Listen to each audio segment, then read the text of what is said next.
Hunter x Hunter is the best anime of all time. It's tied with Death Note for me personally, and I just watched it again, and I have a lot to say, so let's begin. Alone at the edge of a universe, humming a tune. Fun fact, did you know that Gon is onomatopoeia for someone being hit hard, usually in manga, which is perfect for the character?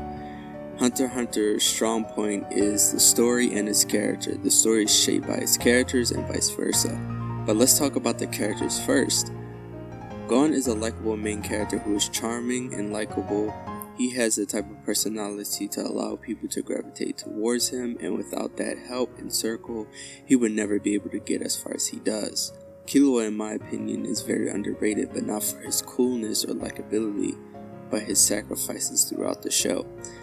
I believe that's his character arc. He's going from being trained and raised as a killer and doing things for himself and his family, but he becomes the most selfless character in the show. Hisoka. I know why Hisoka is here, but it's because he has the third most screen time just behind Gon and Killua, and he's the main antagonist for me. He is vile and disgusting, but like most characters, they make him attractive and charming so the audience can forget all the negative and focus on the positive. He's a great character and very interesting. The story is my favorite part about this anime. Not the animation, not the fights, it's the story.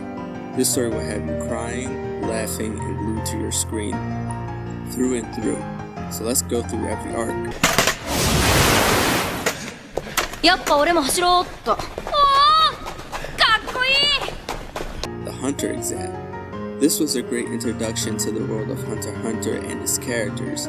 It puts us in the forefront of all the characters participating in the exams. The exams seem pretty lighthearted, but then get darker and darker as each exam progresses, to the point you have characters killing each other off.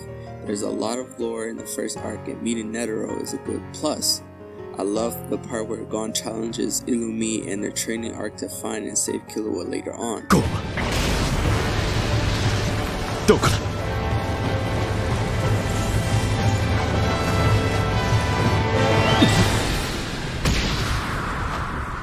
Gon and Killua go off to train, and Killua recommends they go to Heaven's Arena, where they unexpectedly run into Hisoka, and we learn about the coolest power system ever.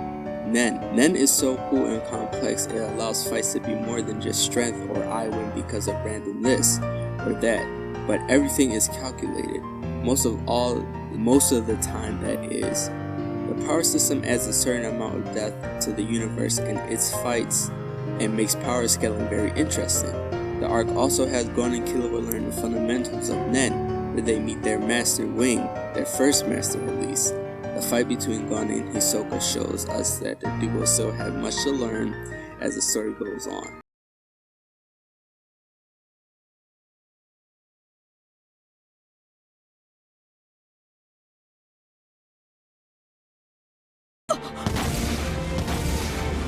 The tone starts to shift a bit, where the gang is looking for Gon's dad, Ging, and they need to buy a copy of Greed Island.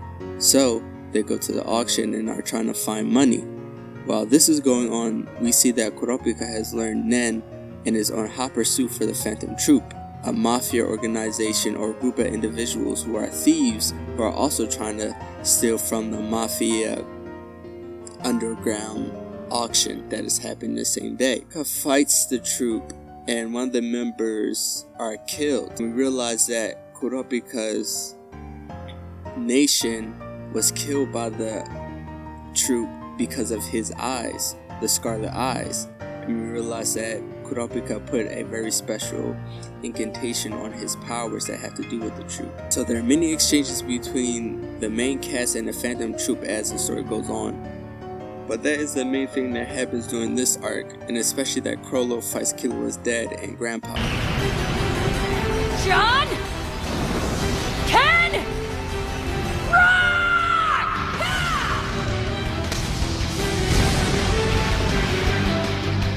Greed Island. This is my second favorite arc. I like the light nature and going more in depth with Nen. Gon and Killua both get a hold of their abilities when they are learning and training with Biscuit, and it's a push forward for them in the world. They actually seem strong finally. I like the concept and how this anime deals with the game that you can live in. It was a pretty cool idea, and I liked seeing them progress through the game and eventually win it. We see the childlike nature of Gon and the flaws that come with it in this arc, even though he came out unscathed this time.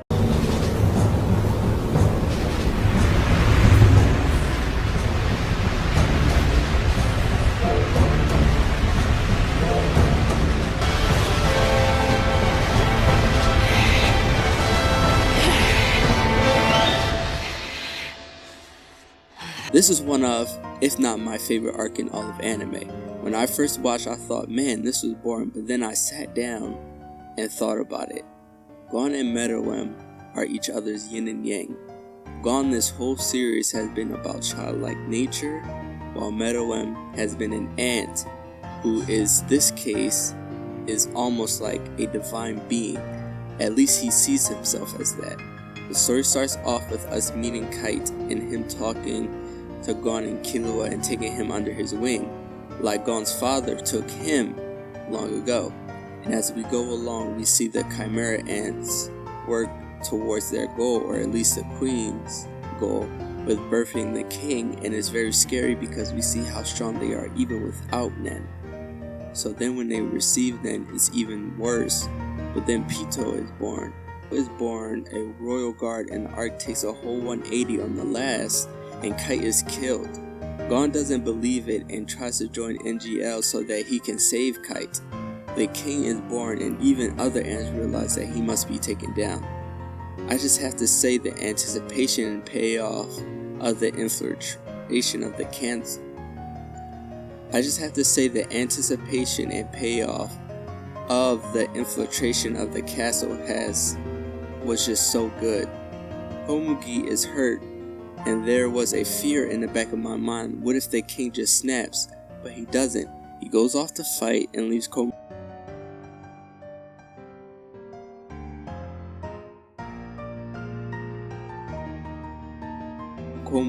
in the care of Pito.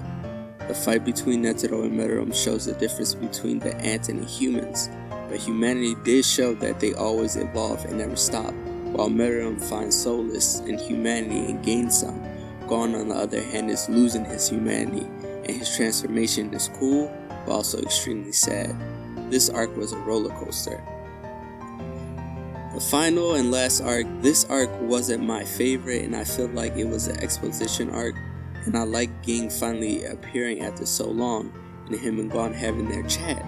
But the aftermath of Gon using the transformation was brutal. I honestly don't know how Killua could bear seeing that. I love Killua and Aluka and seeing their relationship and how caring and loving Killua is. Like I said before, Killua is very underrated for how caring and nurturing and how he puts his friends over himself most of the time. I feel like this was a good ending for the show until they brought up the Dark Continent. Now I'm fiending for more.